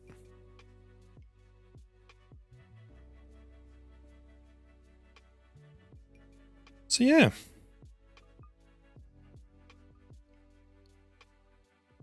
Logos and branding. But no, this was really good. Thank you so much for putting this up, Coffee Addiction, as well. The scene itself, you know, even though we just spent like a lot of time talking about like improvements on it, right? Like the foundations of the scene are definitely there, right? Like you've built some good foundations on here where you can really start layering up the details, and just make it look like really nice. A question from Coffee Addiction: how bad is it if I leave the street? Oh, it feels like by removing it, it would destroy what I have in mind as a feeling. Oh, yeah, then don't do it. No, if you feel that it's like crucial to the scene that you wanna convey, then leave it in for sure. Because there's cool stuff that you can do with this, right? Like you could, in terms of like the scene and how it looks, you could almost have like, if we take like a top down kind of thing, right? You could have like the street kind of fade out, and then the diorama itself like fade out like in a different manner, right? Where it becomes like a more graphical interpretation of the whole thing. And this would be like your little diner here, right? You can do something like that. You could keep it like very clean. You can extend the road if you wanted to. Yeah.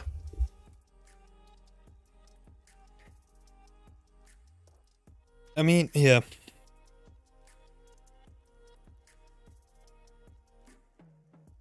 There's a lot of ways that you can do it. Yeah. I just don't want you to spend like a whole bunch of time on like filling in the background with assets that you haven't made yourself to just get the feeling of like a really expansive scene where it's not really adding anything to the skills that you should be showing off, in my opinion. I mean, look, it's never black and white, right? Like, what it will show off is that you can work with like other assets and that you can compose like an interesting image with like the assets that you're given instead of the asset that you made. So there's definitely that. But I think the amount of time that you're going to spend on that is probably better spent on just making like more interesting like focal point in the composition. But yeah, think about that. Thank you so much for putting it up. And Mario is saying there are some excellent diner scenes on ArtStation, so have a look and see which elements you can steal to improve yours. Yes, yeah. There's some really good ones out there. So steal from artists. Cool.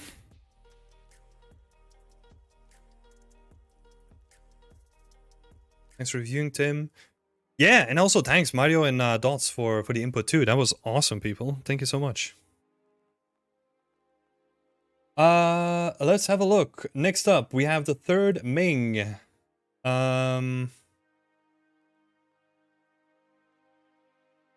Okay, so the third Ming has actually come back to my question because I didn't really know what they needed feedback on for this one, but they're actually talking about a Twitter video that they shared.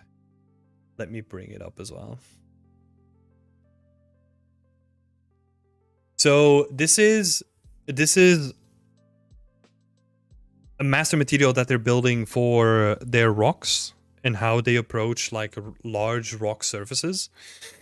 So, or like large cliff surfaces, right? And they're basically asking, I would ask if this makes sense to do it production-wise, to describe huge stone surfaces, and also what you guys usually do in these kind of situations. Sadly, I'm not home, but provide some context with screenshot in the morning. Yeah. Okay, awesome. I think, honestly, this is perfect, you know? What you want from, like, customizability when it comes to, like, your rock surfaces. Let me see. I don't think I can actually, like, scale this up or anything like that. But there's, you got additional normals, you have color correction. Base material has a color and a normal map into it as well. Let me just skim through this. The main thing that I would say is you have to be careful with the amount of, or with the layers that you add on top of it, right? I think the base layer here, let me actually look.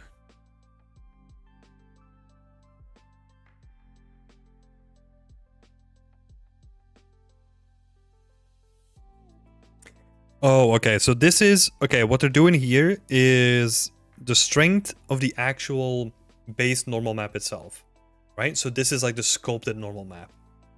But the reason why we do this kind of workflow is you have a sculpted normal map, but because the surface area of it is so big, the sculpted normal map can't really replicate like all the details that you want, because it's usually the surface is going to be too big for the normal map to still be roughly in texel density, right? Especially on like really big cliffs. So that means that the normal map is going to be more blurry than you would otherwise have on like other surfaces.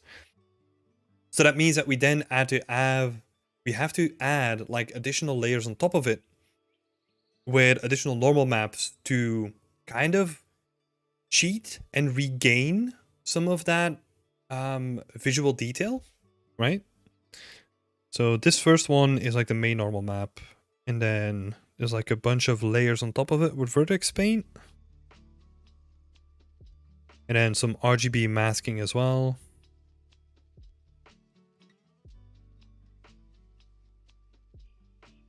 Yeah, I mean, the vertex paint gives you like nice customization, right? Where you can go in and like hand paint like certain regions. That could be cool.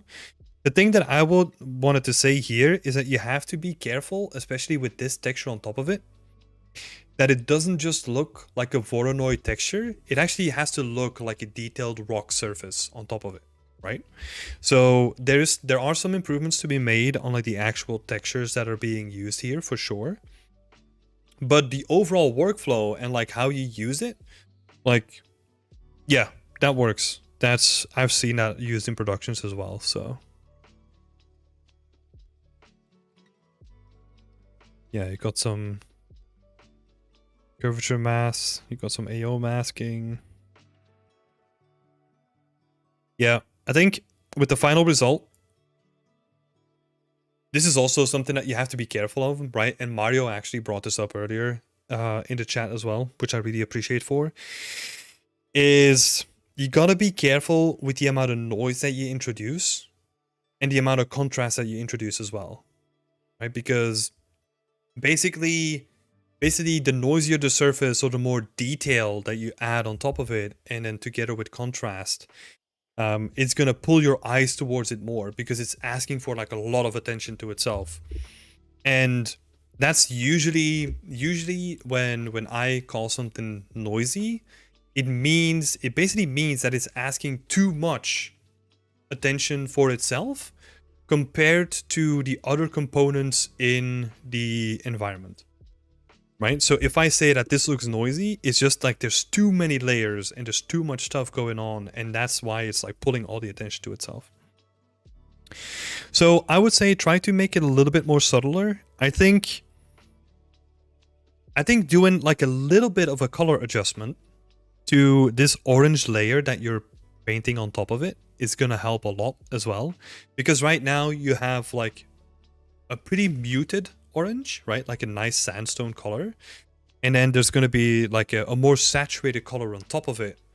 But you actually want to push the hues of them like quite close to each other so that they blend way better.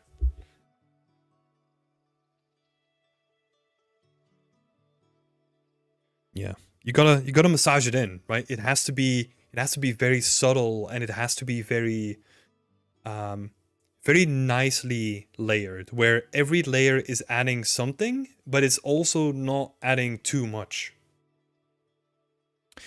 But yeah, honestly, back to your question, like this is 100% what's being used in productions as well. So yeah, just keep on improving those materials, and yeah, try to massage them better into each other and make like a more cohesive picture. And also, what could also be interesting to test out is not have one cliff, but test it on like a whole bunch of cliffs, because that's how you're actually going to use it, right? And then see how your shader still works when you adjust it on like a bunch of cliffs together. Could be like a good use case for that. Unless it's just this scene and I can barely see any cliffs at all, so... Yeah, this is cool. It's a bit low res. Kind of a shame because I really wanted to dive into this because this looks nice. You know, I love the contrast and the colors. It's a little bit busy, you know, but it also seems to be like a marketplace, so it kind of needs to be busy as well, but I like what you're doing here. Yeah. You didn't really ask feedback on this, so I'm just gonna skip ahead. Thank you for asking the question as well, the Turdming. Thank you so much. Oh, Billboard been saying thanks for doing these feedbacks. No worries. Happy to have you here. And yeah, thanks so much for people in the chat as well for helping out too. That's awesome.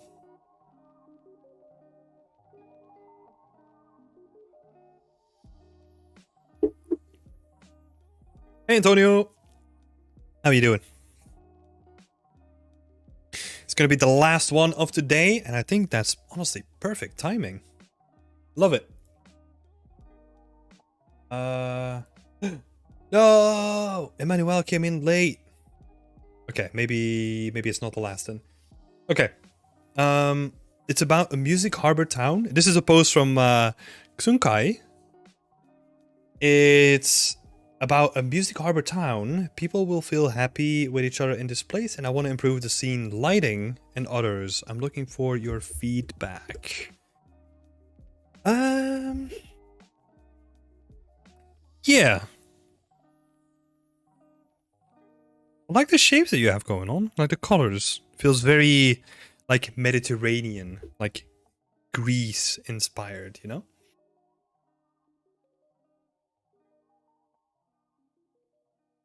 Yeah. I'll be honest, like it's honestly pretty difficult for me to critique something like this because I don't know what your inspirations are. I don't know where you want to go with this, right? Because if I just look at this and I keep myself in line with what you're saying, that you want to build something where people feel happy that they're just with each other in a place. I feel like the colors are doing like a really great job of instilling that like serene, like Mediterranean vibe, you know? So it's going really nice. What I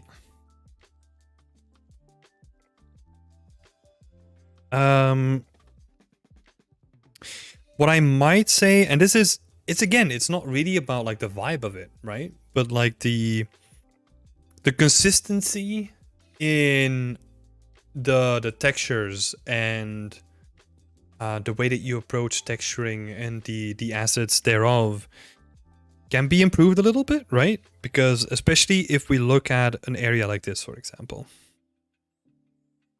Hey, Costa's saying Greece in the house. Hell yeah.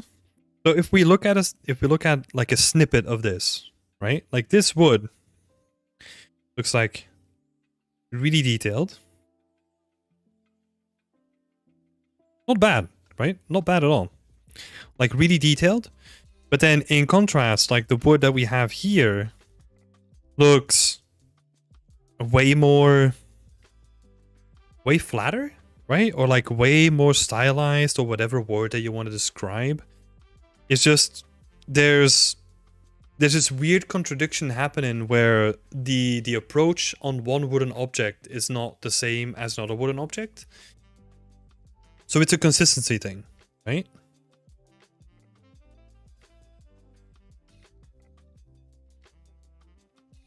So really flat. So it's really detailed versus really flat, which is inconsistent.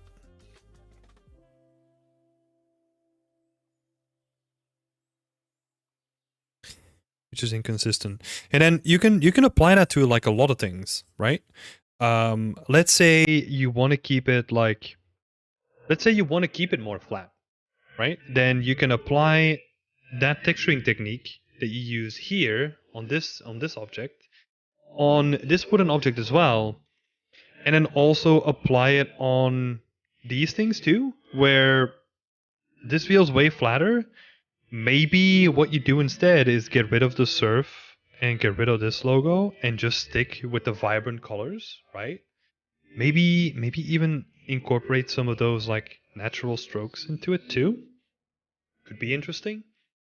Now we're diving more in towards like the art style of it, right? Like what is the consistent visual language that you're trying to convey with like everything you make in this scene? Because yeah, that's the only thing that I really what's the right word? Not annoyed. Like it's not annoying me, you know? Like it's more, yeah, that's the only thing that I can really point out here is like the inconsistency between like some of the assets, where one of it is like more detailed than the other. So yeah, I would think about that and think about like the art style that you're really trying to follow and try to set up for yourself, right? And I think in your case, it might actually be better to go with something that's a little bit more simplified, right? Because the characters themselves are relatively simplified.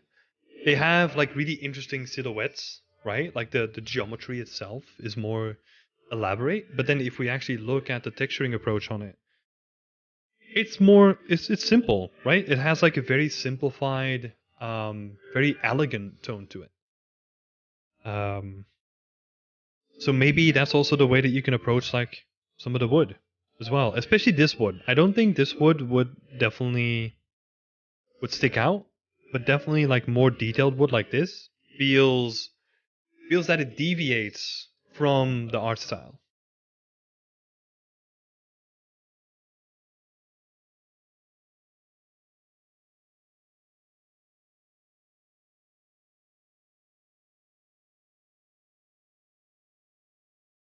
Right?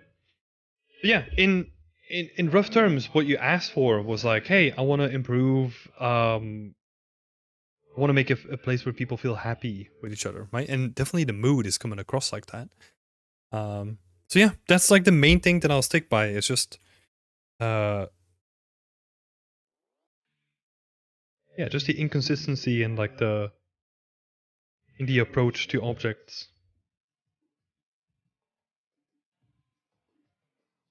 That's the main thing that I want to point out. Let's have a look in the chat as well. Mario Lopez saying, enjoyed the stream, watched a couple of the videos on the channel yesterday, really nice stuff. Oh, thank you so much, Mario. Happy to have you here as well. Glad you're enjoying it. Working on my desert plane hangar, you? I'm doing feedback, Antonio. Thanks for asking. I noticed this too, also the pot to the left compared to the rest.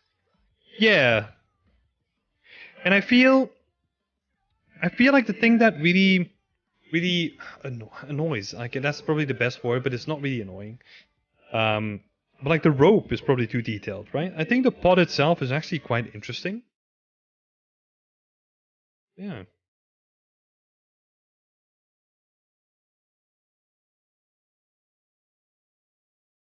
Yeah, something to think about.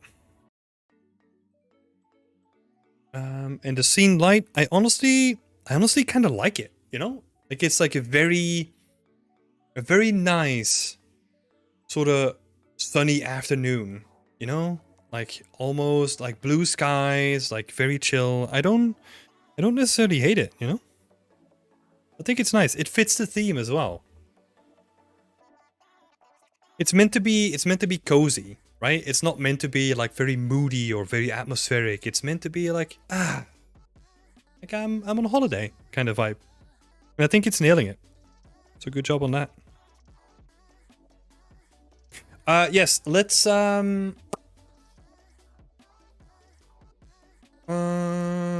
see.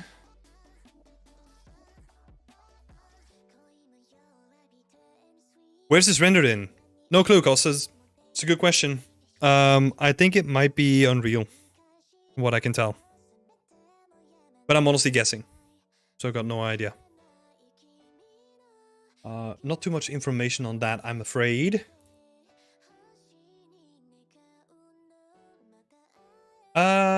Let's have a look. So Emmanuel posted like an image like literally 20 minutes ago. Let's see if we can... I don't know if you're here, Emmanuel. Like, are you in the chat? I don't know. Let's have a look. Can I actually see who's in the chat? Oh no, only the participants. Never mind. Is that you, Emmanuel? I'm assuming so. What do you want feedback on? How can I help? Because I'm doing this very, very last minute, right? So it would be nice to know what I can help you with.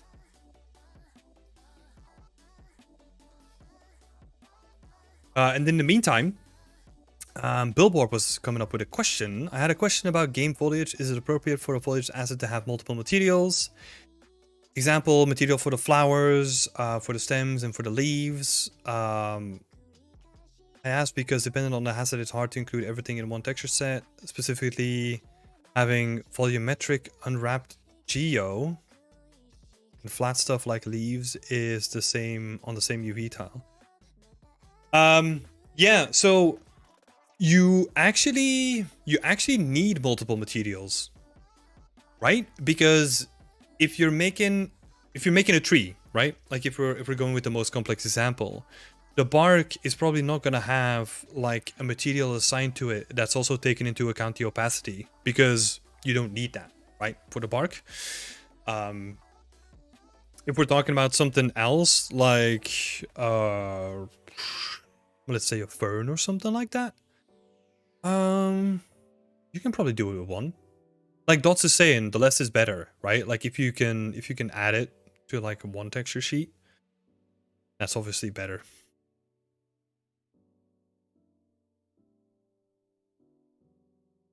Just general feedback, and Mario is already on the case. I love that, Mario.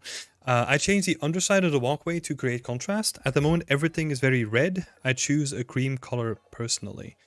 Yeah, let me give you some context here, right? Because Emmanuel also posted a ref as well.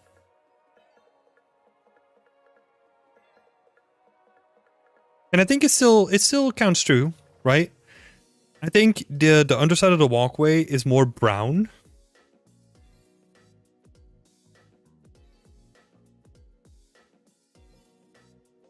But that's also, I know where this is coming from, right? Like this is probably like Bounce Light in Unreal Engine 5. Like it seems somewhat tricky to balance sometimes. So I can get that red carpet or like the red floor tile is just like shooting up like a nice red glow on the underside of the walkways.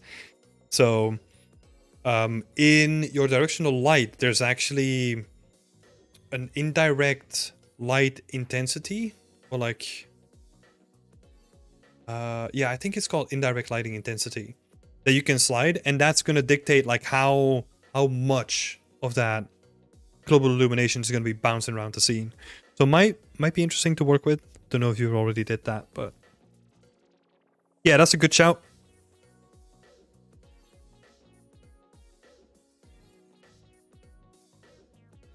You're on first glance, I mean, started this a few weeks ago. My goal is to get as close as I can to the references. Nice one. There is... you're missing some of the details, right? Like on the main modular components here, where they have like a nice gold trim, like in the middle of their book racks, which is nice. The main components are there though. Did a good job on that.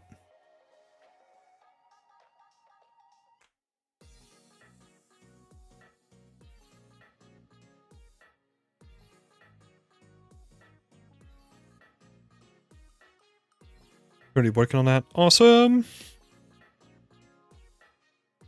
Oh yeah, to come back to the point of what Mario was making. I choose a cream color personally for the underside of the walkways. So that one is interesting. Right?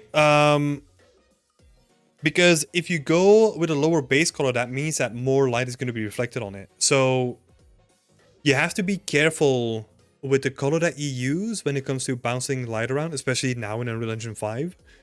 So yeah, I mean, it's also not in the concept, right? But like as a disclaimer, if you wanted to try something like that, that's something that you have to keep in mind now, which yeah, can become interesting in certain scenes.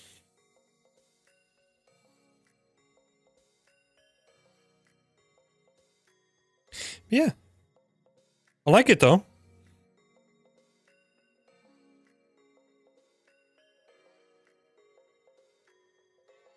I like it. Like the main components are there. Like the composition is pretty nice. I feel that the space itself in the concept is a little bit wider than it is like in the scene.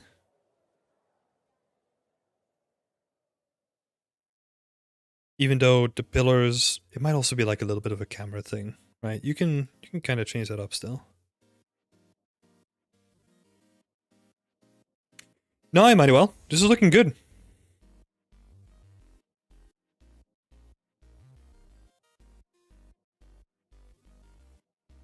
This is looking good.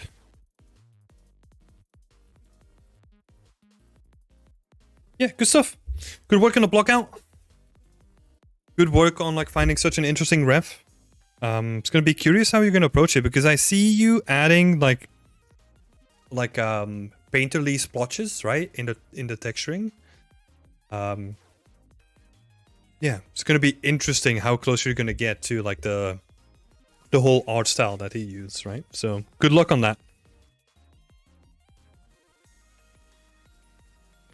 Awesome. That was the last one. I see that Antonio is also still looking for feedback, but I'm probably gonna take that offline because it's just honestly too late for that. I'd rather have like all the feedback done before, or like all the feedback from the community set up before this, and I'd rather not have it done like last minute. But I'll see if I can add some stuff to it in the community chat itself. I'll see if I can add some notes there. So no worries. I'll just have a look at it a little bit later. Yeah, cool. Awesome. Thank you so much, everyone. We had a freaking killer day today. Like, people just dropping all this cool stuff. I'm honestly in awe what people are making, right? I'm so proud of everyone. Like, everyone's pushing themselves so hard. Like, fucking amazing work, everyone. I love it. Awesome. So yeah, that's going to be it for me today. I'm going to be back in 2 days because I also do an art stream every Friday. So if you want to just come along, do a little bit of chat, maybe work on your own art while I'm doing my art too, that's totally fine. And if not, if you only want feedback, I'll be back next Wednesday. So thank you so much for being here. Check out beyondextint.com if you want to have like more environment art resources, like all of our articles are up there as well. And I think Mario brought it up as well. Stumbled on our little art station, like YouTube page. There's a whole bunch of content on here as well. So go and explore. Have a good time. And yeah, I wish you all a nice evening. Anything else? No, I think we're good. Have a nice evening. Thank you so much, everyone. Bye-bye.